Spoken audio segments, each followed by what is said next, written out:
Halo Sobat Mugi, ketemu lagi dengan saya Demi Fabila di podcast Ethos Indonesia. Hari ini adalah episode ketiga kita ya teman-teman. Dan hari ini apa sih yang akan kita bahas? Ya, yang akan kita bahas hari ini adalah terkait tentang quality control. Ya, khususnya buat nanti rekan-rekan Mugi, teman-teman Mugi yang punya UMKM terkait dengan bisnis F&B. Nah, nanti kita akan kupas habis tentang quality controlnya seperti apa sih gitu ya. Oke, sebelum kita mulai, karena waktu syuting hari ini bertepatan dengan menjelang bulan Ramadan, jadi kami mengucapkan selamat menjalankan ibadah puasa bagi rekan-rekan Mugi yang menjalankan ibadah puasa. Oke, kita langsung mulai aja rekan Mugi. Hari ini kita sudah kedatangan seorang tamu yang luar biasa dan expert di bidang quality control. Beliau adalah Bapak Suryo Wiratno. Oke, selamat datang Pak Suryo Wiratno di podcast kami. Nah, Pak Suryo Wiratno ini rekan-rekan, beliau adalah independent konsultan di Tridaya Prima Arta, Pak ya. Betul Pak sekali, ya? betul. Nah, Pak, sebagai pembuka, Pak, boleh Pak ceritakan sedikit sebetulnya pekerjaan quality control itu pekerjaan seperti apa sih, Pak? Ya, quality control kalau di industri F&B atau kuliner pada umumnya kurang lebih skopnya hampir mencakup seperti yang ada di manufacturing. Biasa kalau disingkat sebagai quality, service, sama compliant begitu, atau cleanliness biasanya kalau di F&B. Kalau di manufacturing, quality, safety, compliance. Compliance terhadap peraturan yang berlaku. Akan tetapi kalau di F&B biasanya lebih sederhana. Tadi perbedaannya kalau di F&B atau kuliner itu menjadi quality, service, dan cleanliness. Ya. Nah, kurang lebih skop quality control kalau di F&B atau dunia kuliner itu meliputi tiga parameter atau tiga parameter.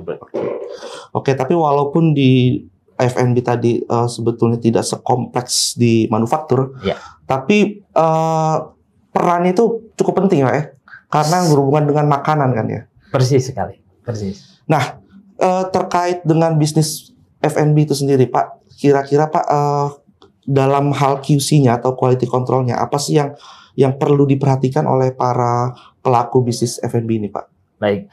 Tadi dari tiga faktor yang utama tadi yaitu quality, service, dan cleanliness, itu kalau dijabarkan itu sudah melingkupi seluruh apa yang menjadi esensi bisnis dari F&B atau kuliner itu sendiri. Quality tentunya itu quality product. Quality product itu tidak bisa terlepas dari quality bahan baku dan quality processing-nya. Nah, dari sisi quality. Yang kedua adalah service. Dalam dunia F&B, delivering product itu tidak akan bernilai 100 atau sempurna manakala servisnya itu diabaikan. Nah, servis dalam artian adalah pelayanan terhadap customer maupun servis dalam arti luas. Maksudnya adalah keramah tamahan, hospitality, dan faktor bagaimana memuaskan pelanggan tersebut. Nah, biasanya di dunia F&B biasa disebut sebagai customer mania begitu. Jadi orientasi adalah ke pelanggan. Mungkin juga kalau hampir semua bisnis service demikian. Nah, yang terakhir yang menjadi porsi yang utama adalah cleanliness. Nah, tanpa cleanliness maka delivering produk makanan yang sudah ultimate, yang sudah sempurna tadi dengan service yang luar biasa, tetapi cacat di cleanliness, itu semuanya akan menjadi sia-sia belaka. Jadi saling keterkaitan antara tiga ini, terkait. Betul. Saya pikir di awal tuh sebetulnya quality-nya itu terkait dengan hanya rasa makanan aja. Ternyata pelayanan, servis itu juga mempengaruhi juga, Pak ya? Betul. Masuk ke dalam situ, Pak ya? Masuk ke dalam, biasanya itu diwujudkan nanti dalam key performance indicator per masing-masing fungsi yang terkait dalam dunia F&B. Oke. Nah, karena Ethos Indonesia ini adalah perusahaan pest control, Pak, ya. Nah, menurut Bapak ini sebagai pelaku di quality control nih, seberapa penting sih, Pak, peran sebuah perusahaan pest control untuk bisnis F&B itu sendiri? Iya, ini merupakan sebuah fenomena di mana ada semacam gap atau jarak antara tujuan dari dunia F&B tadi seperti yang saya sebut adalah quality, service, dan cleanliness. Kalau di manufacturing seperti yang tadi saya sebut adalah quality, safety, dan compliance. Hampir sama secara tujuan. Nah, peran pest control tadi kalau di F&B itu bagaimana dia menciptakan service yang ultimate, dan service dalam hal ini adalah bagaimana pelanggan itu merasakan dan mempercayai bahwa produk yang dia konsumsi itu adalah hygiene. Nah, yang terakhir itu dipengaruhi oleh cleanliness.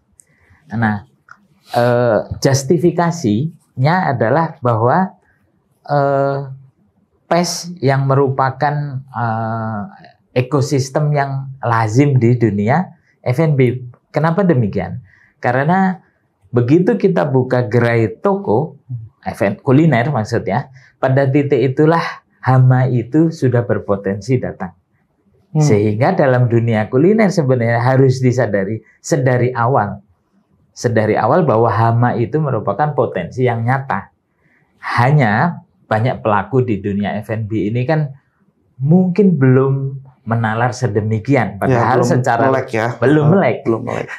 Karena disadari begitu buka toko baru gitu, maka sisa makanan itu pasti hal yang lumrah. Meskipun sebersih-bersihnya, tetapi sisa makanan itu akan mulai tercipta dari pertama kali toko itu buka. Nah, jadi kalau tadi pertanyaannya apakah ada korelasi? Sangat erat. Hanya pelaku kuliner inilah yang belum disebut belum menyadari atau logikanya belum dapat, kurang lebih demikian. Kalau kita lihat dampaknya Pak, kalau misalkan sebuah bisnis F&B itu tidak pakai pest control, itu dampaknya sampai sejauh apa sih Pak yang bisa terjadi? Kalau dari sisi tujuan awal QSC, quality, service, dan cleanliness, jadi dampaknya itu sebenarnya dari hal yang dijual oleh dunia kuliner itu kan sebenarnya sudah diidentifikasi. Nah, hanya beberapa pemain atau operator F&B itu belum menyadari atau kadang-kadang menunda sampai dengan mereka bereaksi terhadap suatu insiden. Jadi sebenarnya tidak ada customer manapun, customer F&B yang mengharapkan adanya pest dalam makannya secara langsung ataupun akibat dari aktivitas pest itu sendiri, misalnya terjadinya infeksi, intoksikasi, demikian. Jadi apabila pertanyaannya bagaimana reaksi tersebut, sebenarnya para operator kuliner itu sendiri sudah tahu risikonya, bahwa customer itu tentunya akan meragukan brand yang apabila worst come worst itu terjadi masalah dengan pest itu. Iya, karena memang pernah beberapa kali juga ya saya lihat di media sosial gitu, ada yang viral ketemu kecoa lah di makanannya gitu ya. Betul. Atau telur kecoa itu di dalam makanan, padahal itu udah brand besar gitu. Betul. Nah, terkait hama itu kan dia kan tergantung dengan tempat juga Pak ya. Berarti penting kan, berarti seorang bisnis F&B ketika memilih tempat lokasi jualan itu berarti juga sangat berpengaruh Pak ya. Betul sekali. Jadi seperti yang tadi saya sampaikan, rata-rata operator F&B itu masih menggunakan pendekatan reaktif. Hal itu juga bisa dimaklumi karena di Indonesia, negara yang kita cintai ini, hal mengenai hygiene itu kan memang belum seperti di negara maju. Di mana di negara maju tersebut sudah mensyaratkan sehingga pemain F&B itu suka tidak suka itu tetap harus mengikuti atau compliance. Di negara kita saat ini memang belum semaju tersebut, meskipun kalau disadari apabila ada resiko biasanya mereka reaktif terhadap konsekuensi dari hilangnya trust dari masyarakat. Jadi merintis usaha kuliner itu tentunya butuh perjuangan, yaitu tentunya satu waktu. Bagaimana membuktikan kepada pelanggan, customer, bahwa makanannya itu selain enak juga bersih. Nah, itu adalah pembuktiannya linear dengan waktu atau tegak lurus dengan waktu. makan waktu beberapa lama sampai customer itu mempercayai brand tersebut tidak hanya enak, tapi juga hygiene atau aman dari bersih gitu ya, kesehatan. aman Betul. dari hama segala macam. Aman dari hama.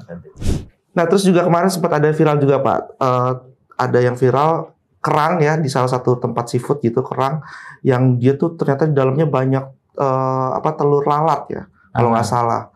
Nah, hal-hal seperti itu apakah memang sulit dikendalikan atau memang luput dari pengawasan si pihak rumah makannya atau gimana sih Pak? Hal-hal seperti ini biasanya? Ya dulu saya mungkin juga diajarin oleh Ethos nih bagaimana integrated pest management itu.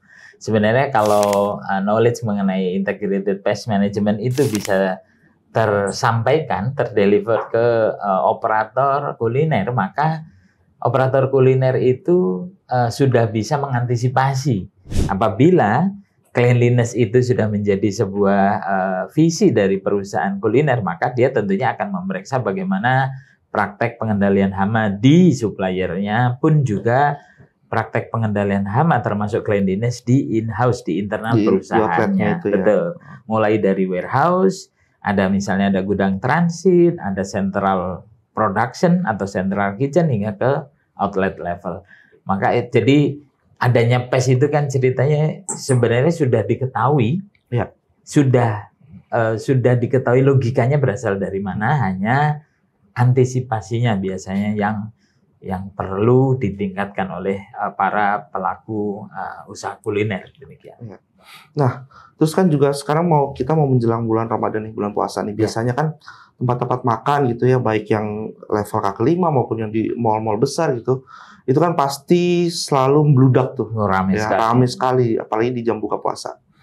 Nah, sedangkan ramainya pengunjung itu kadang tidak setara dengan jumlah karyawannya nih, sehingga yang meja yang masih kotor juga banyak gitu ya, terus sampah-sampah semakin menumpuk karena kebanyakan orang, jadi di area restonya itu pun juga sangat kotor gitu. Betul. Nah, hal itu kan kadang bisa menjadi mengundang hama untuk datang ke resto tersebut gitu kan, atau ke outlet tersebut. Nah, biasanya kedatangan hama itu terus kemudian dijadikan temuan oleh si resto itu sebagai komplain lah ke pest control gitu. Nah, kalau Bapak sebagai praktisi di dalam quality control ini melihatnya seperti apa sih Pak? Ya, mungkin sebagai saran demikian bahwa umumnya pelaku kuliner itu mengambil sikap reaktif ya. Nah, mungkin nanti harus ada yang memulai. Saran saya mungkin kepada Ethos bisa, apabila ada klien-klien yang berpotensi mengalami peningkatan traffic di masa Ramadan sampai Lebaran, maka itu bisa diedukasi. Mereka tahu sebenarnya, tapi biasanya lupa lah karena fokus kepada bisnisnya, bisnis intinya itu jualan lah ya. Betul. Persediaan bahan baku, mereka sibuk sampai dengan lini penyediaan, tapi seringkali lupa terhadap antisipasi hadirnya hama. Betul tadi, karena kuliner itu biasanya concern kepada manpower, gitu, yang dijaga pada level tertentu. Akan tetapi apabila ada trigger, ada pemicu, ini bisa saja mereka sebenarnya aware. Saat ini mungkin sudah banyak owner atau operator kuliner itu yang menyadari bahwa hama itu akan merusak bisnis mereka. Apabila ada yang men-trigger gitu, ada yang memulai, biasanya mereka akan welcome. Nah, kadang juga sepengalaman kami Pak ya sebagai pest control, kadang juga kan setiap kita melakukan sebuah treatment di lokasi gitu ya, baik itu di resto atau di tempat makan gitu ya. Nah, kadang kan dari kita tuh ada pasti namanya memberikan saran ya, saran terkait dengan sanitasi dan konstruksinya. Betul. Gitu ya, karena biar bagaimanapun pest control itu kan bukan destroyer pest gitu ya, bukan kita memusnahkan semua, tapi kita mengontrol populasinya. Nah, kadang juga ketika kita kasih saran terkait sanitasi konstruksi, tapi si pemilik resto tersebut tuh tidak pernah melakukan apa yang disarankan, sehingga ya hama tidak habis-habisnya gitu, datang terus. Nah, di balik itu mereka menyalahkannya kepada pest control. Betul. Ya, nah, menurut Bapak sebagai praktisi lagi nih, sekali-sekali praktisi di dunia quality control. Bapak melihatnya seperti apa dan apa yang bisa Bapak sarankan kepada para pelaku F&B ini? Iya, baik. Seperti yang tadi saya sampaikan di awal, jadi di Indonesia itu memang ada satu sebutlah ketertinggalan begitu, yaitu yang disebut hygiene, food hygiene, personal hygiene dan lain sebagainya di dunia kuliner itu belum menjadi mandatory. Sehingga pelaku bisnis memang kadang-kadang itu sedikit abai. Ya. Nah, tetapi berdasarkan pengalaman kami, jadi saya sendiri pernah di beberapa chain restoran begitu, mereka saja yang branded dari luar pun masih memerlukan semacam edukasi yang sifatnya continue gitu ya. Nah, jadi mereka akhirnya membuat perjalanannya dulu itu belum ada audit internal yang namanya hygiene tadi. Tapi sekarang mereka sudah implementasi yang namanya audit hygiene tadi internally. Nah, kalau di chain restoran yang sudah merupakan international chain atau national chain, mereka sudah punya armada tanda kutip karyawan yang melakukan pemeriksaan tersebut. Challenge-nya adalah di brand atau di merek-merek tertentu yang belum memiliki sumber daya yang melakukan pengecekan, nah, mereka lebih cenderung ke reaktif tadi. Nah, jadi belum merupakan kebutuhan mendesak begitu. Nah, maka itu saya selalu menyarankan kepada klien saya misalnya itu bahwa bahaya pes itu sifatnya seperti bom waktu. Manakala sekali terjadi maka bisnisnya adalah selesai saja demikian. Nah, memang challenge-nya berbeda dengan treatment dengan merek yang sudah established dan merek-merek pemula begitu. Merek-merek pemula lebih cenderung pragmatis lah. Tunggu dulu karena begini-begini. Tetapi mereka sebenarnya sudah menyadari apabila ada insiden yang seperti yang tadi ada seafood yang ada telurnya itu disampaikan, mereka pada saat itu pun akan memberikan reaksi karena mereka rata-rata memang masih reaktif ya. Mungkin ada merek yang dulu ada cicak lah segala di makanannya. Kalau telur kecoa atau kecoa rasanya sudah lazim itu di brand-brand yang memang secara secara usia begitu memang belum mature. Saya sebut demikian. Kalau yang sudah mature, biasanya mereka sudah preventif, tidak lagi reaktif. Mungkin demikian. Ya, nah itu makanya Sobat Mugi, hari ini kita adakan obrolan terkait dengan quality control. Jadi buat Sobat Mugi yang baru merintis bisnis F&B atau yang sudah merintis bisnis F&B, ini sebagai pelajaran lah ya buat kita bersama bahwa sebetulnya dari sisi quality control itu sangat penting gitu, dan itu menjadi satu pemicu lah kesuksesan sebuah bisnis F&B gitu ya. Malah kan pernah juga yang sempat viral dulu tuh, padahal itu di mall ya, di mall sebuah toko bakery lah kita sebut ya, tapi ada tikus jalan gitu ya. Padahal itu di mall yang ya itu kan ruangan tertutup, ada AC tapi tetap aja masih bisa gitu kan. Betul. Ya kan, nah makanya pes itu atau hama itu ya memang tidak pilih tempat untuk dia serang gitu kan. Nah, pengalaman Bapak nih terkait hama, Pak. Biasanya hama apa sih Pak yang sering ditemukan di dunia F&B ini? Iya. Ya, tadi pengalaman bahwa menghandle komplain customer sampai berurusan dengan pihak berwajib pun saya juga pernah alami. Sampai ke pihak berwajib ya. Betul. Jadi karena gangguan yang pes di dalam dunia kuliner itu seperti yang saya sampaikan di awal, mulai kita buka toko pertama kali sebenarnya itu sudah terjadi. Nah, menyangkut tadi pertanyaannya bagaimana hama apa yang sering? Hama apa yang sering ya. Jadi kalau hama yang sering tentunya yang sering kita jumpai yaitu kecoa.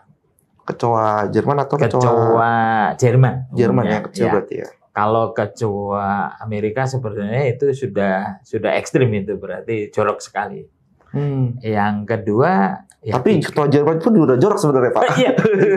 Kecoa Jerman kalau sampai di F&B ada kecoa Jerman itu berarti indikatornya jorok sekali. Iya. Kecoa Amerika. Kalau kecoa Jerman kan memang sudah populasinya biasanya lebih banyak ya. Meskipun itu tadi di mall. Kemudian tikus kurang lebih itu ya yang sering mengganggu tadi. Karena kalau mungkin ya belajar dari pengalaman itu, saya pernah menghandle satu restoran Jepang. Itu yang namanya kecoa Jerman itu sangat besar sekali populasinya, karena biasanya kalau di mall itu malah lembab dia. Gitu. Jadi sangat riskan lah apabila tidak dicegah dan ditangani atau dikontrol dengan baik. Selain itu kalau tikus itu sendiri bagi customer kalau sampai itu terlihat itu merek tersebut sebenarnya sudah sangat mengkhawatirkan karena itu hama yang sebenarnya mudah dicegah apabila tadi menerapkan integrated pest management. Oke, kalau lalat itu mah biasa juga ya umum. Kalau di mall, tadi konteksnya kalau di mall itu lalat biasanya sudah tereliminasi karena biasanya mall memiliki air curtain dan lain sebagainya. Ya, karena mallnya itu sendiri mallnya. Tapi kalau outletnya itu freestanding atau standalone, nah baru lalat dan serangga terbang yang lain itu akan menjadi musuh yang harus dicegah sesering mungkin. Berarti kalau di mall sudah ada lalat sih, berarti udah itu. Mallnya mall apa ini? Nah, terkait tadi Bapak juga sempat cerita bahkan sampai urusan ke polisi gitu kan. Ya. Nah, kita kan sebagai konsumen juga, misalkan kita POV-nya di konsumen nih. Ya. Kita makan sebuah produk gitu ya, kemudian kita temukan sebuah hama gitu. Kita sebagai konsumen itu bisa nuntut ke brand atau gimana sih Pak? Secara undang-undang di Indonesia. Di Indonesia betul, Undang-Undang Perlindungan Konsumen itu sebenarnya kan ada mengatur di dalamnya. Hanya biasanya di Indonesia penyelesaian secara kekeluargaan itu yang sering ditempuh, kecuali aduan itu sudah masuk pihak yang berwajib, maka itu penyelesaiannya lewat hukum. Kembali lagi karena sosialisasi standar hygiene itu di negeri ini memang belum advance lah, sehingga masuknya delik aduan dan lain sebagainya apabila menyangkut pes ini bukan ke tuntutan hukum biasanya ditempuh perdata ya, biasanya ke perdata. Tetapi itu pun bagi pelaku kuliner itu sudah memberikan pressure yang besar sekali. Karena mereka sebenarnya lebih takut kepada bisnisnya itu tidak sustain, tidak berlanjut. Iya, betul. Itu ketakutan yang jauh lebih dibandingkan urusan delik aduan demikian. Iya, betul. Sepengalaman saya juga ada teman Pak pesan online makanan online ayam gitu ya. Terus ternyata ada telur kecoa OOTK itu Pak. Ditemukan situ. Lalu langsung di DM ke IG-nya. Iya. DM ini komplain lah. Iya, betul. Oh, itu langsung lupa ditawarin. Oh, kakak maaf, kita mohon maaf, nanti kita kasih free ini. Oh, langsung. Betul tadi Bapak sampaikan tuh. Jadi mereka takut nama baiknya tercemar gitu ya. Betul. Ya, nah terkait hama Pak. Ya. Terkait hama yang tadi kan yang paling sering kan biasanya kecoa Jerman ya. Betul. Kalau sudah kecoa Amerika berarti udah parah gitu ya. Kemudian kalau misalkan nih Pak, ada beberapa fast food yang kita itu yang bawa makanan sendiri ke tempat duduk, ya ada kan yang yang fast food terkenal lah gitu ya, bawa makanan ke tempat sendiri. Nah kalau misalkan pas ketika kita bawa kemudian ternyata ada lalat nih Pak, lalat nempel di makanan itu gitu ya. Nah tapi prosesnya itu ketika kita bawa gitu. Nah, itu kesalahannya ada di mana Pak ya kalau kayak gitu? Jadi seperti yang tadi saya sampaikan, biasanya kalau di mall memang si operator itu cukup confident. Karena Karena populasinya mall, ya. Tetapi kalau di standalone, apalagi di rest area, nah, biasanya itu pihak operator itu sudah berusaha. Kalau size-nya adalah fast food chain, gitu. Mereka sudah berusaha dengan menggunakan insect killer dan lain-lain sebagainya. Tetapi kadang-kadang ada semacam populasi hama terbang itu yang mereka sendiri sudah agak menyerah. Saya pernah komplain itu masalahnya. Baik sebagai customer maupun dulu waktu masih bekerja. Memang kita tidak bisa sampai pada titik menjamin serangga adanya serangga terbang begitu. Jadi ini saya berarti pernah dua ya, sebagai customer maupun sebagai provider. Kalau sebagai provider kita memang sudah dilengkapi dengan jurus minta maaf itu, Pak. Itu sudah di luar inilah ya, di luar kendalinya ya. Biasanya kalau lagi musim serangga terbang itu tim itu sudah di briefing gitu. Nanti pokoknya jurus minta maaf dan ganti produk. Tapi kalau dari sisi customer itu hak lah. Itu hak memang harus mendapatkan jaminan bebas hama. Demikian. Nah tadi kan ini terkait quality control nih Pak. Kan kita pasti ada kaitannya dengan GMP. GMP ya. Nah, bagaimana sih pentingnya penerapan atau implementasi ya GMP di sebuah bisnis F&B? Iya. Jadi kalau di F&B atau kuliner biasanya itu agak dipersempit terminologi good manufacturing menjadi good hygiene practices. Nah, jadi biasanya di kuliner itu lebih ke good hygiene practices. Kalau good manufacturing udah terlalu lebih manufaktur. Jadi hygiene ini meliputi hygiene produksi, hygiene personal. Jadi termasuk di dalamnya mencegah bagaimana kayak rambut dan organ tubuh itu kontaminasi ke makanan. Tapi kalau dari sisi hama biasanya juga sudah diantisipasi bagaimana mereka brand yang sudah levelnya nasional ataupun internasional itu melengkapi diri dengan hygiene, food hygiene-nya. Nah, challenge-nya ini kan lebih di usaha mikro, kecil dan menengah ini. Nah, kalau dari sisi yang chain besar itu mereka sudah ada mempraktekkan good hygiene practices, mereka sudah audit rutin. Nah, tetapi ceritanya di Indonesia ini UMKM ini ya nggak kalah besar gitu. Nah, itulah yang di UMKM ini yang sebenarnya dari sisi kapasitas memasok food itu besar, tetapi dari sisi sistem good hygiene practices-nya ini masih gap-nya cukup lebar ya. Karena mereka belum tahu bagaimana sistem good hygiene itu diterapkan.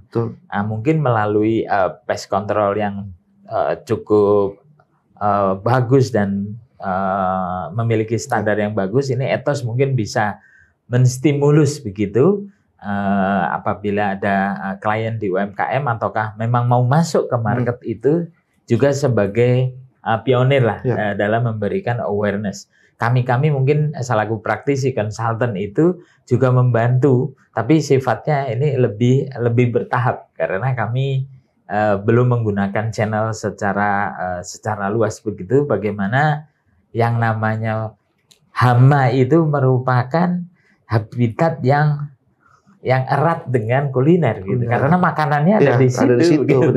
Tapi belum tahu cara mencegahnya, preventifnya lah.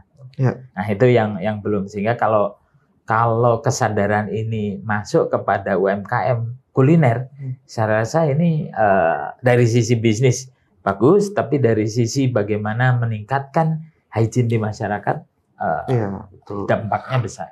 Nah terkait pest control Pak, menurut Bapak kriteria pest control itu yang dibutuhkan oleh para pebisnis F&B itu yang seperti apa sih Pak pest controlnya? Baik.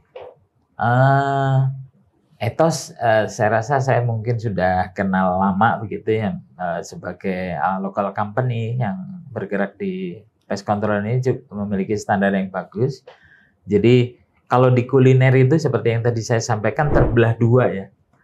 Yang sudah memiliki jaringan dan sistem yang established, mereka sudah tahu apa itu pest control, food hygiene seperti apa, personal hygiene, dan yang belum.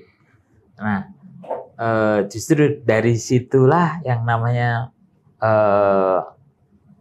upaya memberikan kesadaran terhadap upaya preventif pencegahan hama.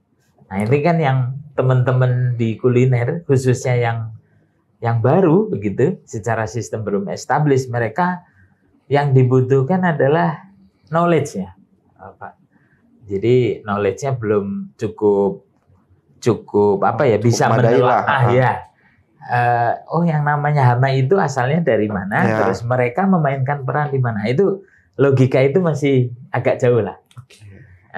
Sehingga kalau ada yang mengedukasi di sana, di satu sisi mereka pasti akan butuh nih, karena mereka akan butuh partner yaitu pest control. Betul. Sekarang ini karena rata-rata secara logika mereka belum klik lah. Asalnya dari mana? Saya punya peran di mana? Nanti pest control perannya di mana? Nah, itu belum. Tapi akibatnya mereka pasti tahu, besar begitu. Tahu, tapi logika itu atau knowledge itu memang belum cukup tersampaikan, khususnya bagi pengambil keputusan di usaha kuliner yang saya sebut tadi, bagian yang belum memiliki jaringan atau sistem yang baik. Mungkin bisa juga faktor budget mungkin Pak. Bisa jadi kan. Kalau dari budget itu kita buka referensi apa yang disebut UMKM, usaha mikro, kecil, menengah. Yang disebut mikro itu besar loh, sekitaran 25 juta omset per bulan. Oke. 25 juta kita ngambil. Ini kategori mikro ya? Itu mikro. Itu 25 juta kalau saya tidak salah, 20 atau 25. Nanti bisa cek sendiri di Google lah ya. Nanti bisa dicek. Naik ke kecil. Kecil itu kalau tidak salah itu sekitaran 30 juta per bulan. Ke menengah itu jauh lebih besar, kalau nggak salah 2 kali atau 3 kali lipat. Bisa di atas 50 berarti ya? Bisa di atas 50. Itu minimal, itu batas bawah. Jadi batas atasnya itu yang ekstrim, misalnya tadi 30 sampai 50. 50 per bulan masih kecil. Omset itu apabila dikonversi itu satu outlet itu besar. Maka itu sekarang mungkin bisa dicek di nomor induk berusaha itu. Yang sedang ditertibkan, nanti go-nya akan ke wajib halal 2024. Maka ternyata usaha UMKM tadi secara omset, apabila kita convert di dalamnya ada komponen pengendalian hama, mungkin Ethos bisa share berapa sih tarifnya begitu kan? Sebenarnya kalau dibandingkan omset sekian, itu kecil lah. Tapi dikaitkannya dengan benefit. Benefitnya benar. Kalau impactnya besar. Jadi UMKM itu menurut saya, apabila Ethos akan menjadi pionir di sana, bagaimana awareness disampaikan, maka satu objektif lebih luas makro, misalnya food hygiene di Indonesia pasti akan meningkat. Banyak beberapa klien saya itu sudah budgetnya besar, tapi maksudnya secara revenue besar, operating cost-nya besar, tetapi belum bisa melihat potensi pencegahan komplain dari pest control itu, semata-mata karena tidak tahu. Berarti edukasinya kurang. Edukasi kurang. Ya. Jadi saya misalnya klien saya ada yang 100 outlets, ini kuliner ya. Ada yang 350 outlet. Itu kalau budgetnya diakumulasi untuk spend ke pencegahan hama, padahal mereka mengeluhkan, kok ada hama-hama, ada komplain, ada di Padang, ada di mana. Itu sebenarnya kalau kami ini praktisi lucu juga gitu ya. Kok nggak nyadar-nyadar begitu. Tapi mereka karena tidak tahu tadi. kontribusi Anda apa? Misalnya mereka harus tetap saja cleanliness-nya dijaga. Tetapi kalau mau handle pest control itu kan mereka juga terlalu rumit bagi operator kuliner tadinya. Ini semata-mata karena dari awal tadi saya sebut ini semacam gap. Kenapa adanya gap? Karena memang secara peraturan di negara ini tidak ada enforce the law gitu. Ya. Kalau enforce the law maka mudah karena ada yang dorong. Kalau ini kan tidak. Jadi ibaratnya pest control ini atau umumnya ya cleanliness ini bukan wajib gitu, bukan mandatory. Maka dirasa ini bisa di skip dulu ntar. Padahal kalau ada masalah ributnya luar biasa. Nah, ini semacam fenomena gap antara kebutuhan pest control dan knowledge yang dimiliki rata-rata oleh operator kuliner. Nah, kalau klien-klien Bapak, pengalaman Bapak ya, klien-klien Bapak mungkin ada klien yang brand besar gitu ya, terkait bisnis F&B brand besar. Nah, mereka itu setiap tahun apakah sebenarnya sudah menganggarkan gitu loh, sudah dianggarkan sekian untuk pest control gitu. Ada nggak sih yang seperti itu? Jadi ini buka-buka rahasia kuliner. Nggak usah disebutin ya Pak, brandnya. Bukan. Ini buka-buka dalam artian sebenarnya dalam budgeting kuliner itu. Permasalahan biasanya mereka ada masukkan yang disebut cleaning upkeep shop gitu, sekian persen. Jadi dasarnya adalah persentase. Itu kalau business development di kuliner itu pegangannya kalau mau meyakinkan investor itu kan feasibility study, laporan prediksi profit and loss.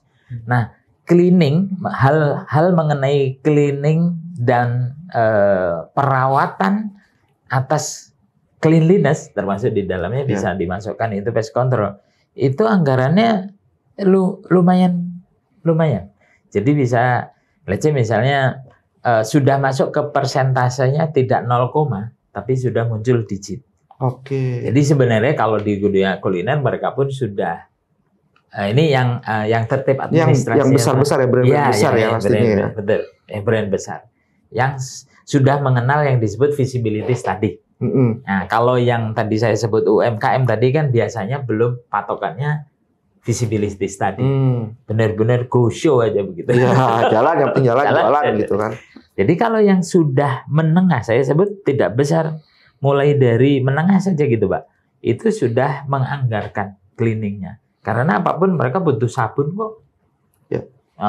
Jadi mereka juga butuh cleanliness dan yang terkait. Biasanya pest control dimasukkan dalam anggaran itu. Nah,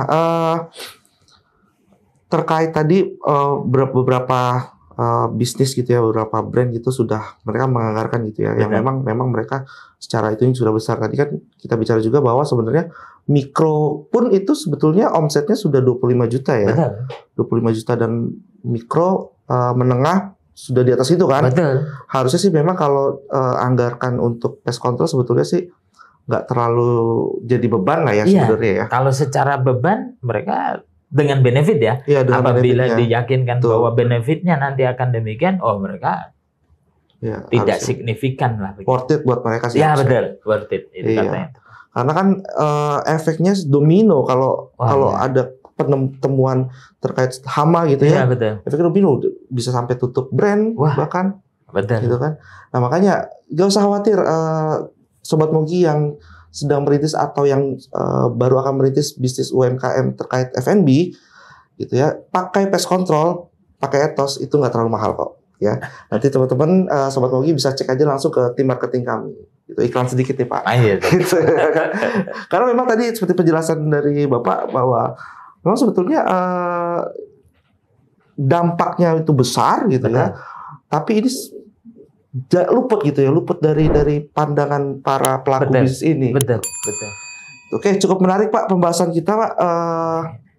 Mungkin ada Bapak terakhir bisa cerita Pak pengalaman Bapak ketika menghandle klien ya terkait quality control yang berhubungan dengan pengendalian hama. Pernah ada temuan atau hal-hal yang berhubungan dengan hama nggak Pak? Iya. Nggak usah sebut merek-mereknya, brandnya Pak. Jadi memang pengendalian hama ini satu hal yang karena saya beberapa kali itu ada di bagian quality control sampai dengan memanage kitchen secara umum yang disebut F&B di satu merek. Jadi itu tidak terlepas dari kebutuhan bahwa area kerja kita itu harus di manage dengan baik sehingga hama itu sudah terkendali. Artinya jadi kita sudah tahu nih kualitas dari area kerja kita. Karena dalam beberapa kesempatan sebelumnya, sebelum saya memiliki pandangan ini ya, saya sudah bolak-balik kejedot memanage merek yang berhubungan dengan pes awalnya. Mulai dari bagaimana customer itu terjengkang, orang kaya, ibu-ibu sosialita minta klaim, memeriksa tulang punggungnya ke Singapura. Karena kejadiannya itu ada di outlet kami waktu itu, maka kita tidak bisa tidak untuk mengikuti dan kemudian bernegosiasi atas tuntutan dari si ibu itu. Ada sampai kemudian ke piringnya, akhirnya kemudian bukan memaksa, tetapi kebetulan pejabat, sehingga efeknya adalah menutup outlet. Wah, jadi itu luar biasa pengalaman tersebut yang sampai kemudian hari owner kami begitu penasaran apakah tidak bisa permasalahan hama ini diselesaikan. Nah ternyata pada saat itu saya menghandle satu merek. Ini merek besar Pak ya? Cukup besar. Wah, cukup besar. Mungkin clue-nya adalah restoran Japanese pertama di Indonesia, modern Japanese restaurant. Ya, itu ownernya begitu mendapatkan jawaban, keyakinan bahwa hama itu bisa dikendalikan, maka itu jawaban. Memang pest control itu jawabannya. Kalau yang ekstrim mungkin saya pernah menghandle komplain yang sudah kadung masuk di medsos dan sudah masuk delik aduan. Itu kalau udah viral Pak. Itu 2, viral dan sudah masuk delik aduan. Maka penyelesaian kami adalah 2, yaitu 3 malahan, yaitu hama itu problemnya itu memang dikendalikan, kemudian bagaimana berdamai dengan si pengadu dan bagaimana menyelesaikan bahwa kejadian itu tidak terulang di brand kami ke pihak yang berwajib. Jadi itu yang kemudian membuat pengusaha di mana tempat saya dulu masih bekerja, itu benar-benar juga yakin bahwa yang namanya pest control itu tidak main-main begitu, harus diselenggarakan dengan benar. Jadi kalau pengusaha itu sudah kejedot sebenarnya mereka udah ampun-ampunan ya. Iya betul kaitan dengan brandnya. Betul. Hidup matinya brandnya itu kan. Betul. Oke, Sobat Mogi perlu ketahui juga bahwa Pak Suryo ini pengalaman di dunia F&B-nya cukup panjang juga. Beliau pernah bekerja juga di beberapa brand F&B besar di Indonesia, betul Pak ya? Betul. Yang tidak perlu disebutkan di sini lah ya. Nggak sponsor nih. Oke, Sobat Mogi, itulah ya betapa pentingnya sebuah pengendalian hama di bisnis F&B ya yang tadi sudah kita bahas. Karena besar kecil bisnis F&B yang dimiliki Sobat Mogi semua itu sebetulnya hamanya sama, betul Pak ya? Kecoa-kecoa juga gitu kan, tikus-tikus juga gitu sebenarnya sama gitu. Makanya jadi tidak perlu ragu lagi untuk bekerja sama dengan pest control ya. Banyak brand di Indonesia ini dan salah satu yang terkenal adalah Ethos gitu ya. Silakan nanti bisa kontak ke tim marketing Ethos. Gitu aja Pak Suryo untuk obrolan kita di hari ini. Baik. Sekali lagi saya ucapkan terima kasih Pak Suryo sudah berbagi ilmu dengan Sobat Mogi semua. Oke Sobat Mogi, selesai sudah podcast kita hari ini. Semoga apa yang menjadi pembahasan saya dengan Pak Suryo bisa menjadi tambahan ilmu buat Sobat Mogi semuanya. Dan sekali lagi saya ucapkan selamat menjalankan ibadah puasa bagi Sobat Mogi yang menjalankannya. Dan jangan lupa untuk komen mau pembahasan apa lagi untuk episode selanjutnya, silakan komen di bawah. Kemudian jangan lupa untuk subscribe, like, dan share video ini. Dan sampai ketemu lagi di podcast selanjutnya. Selamat siang. Ciao.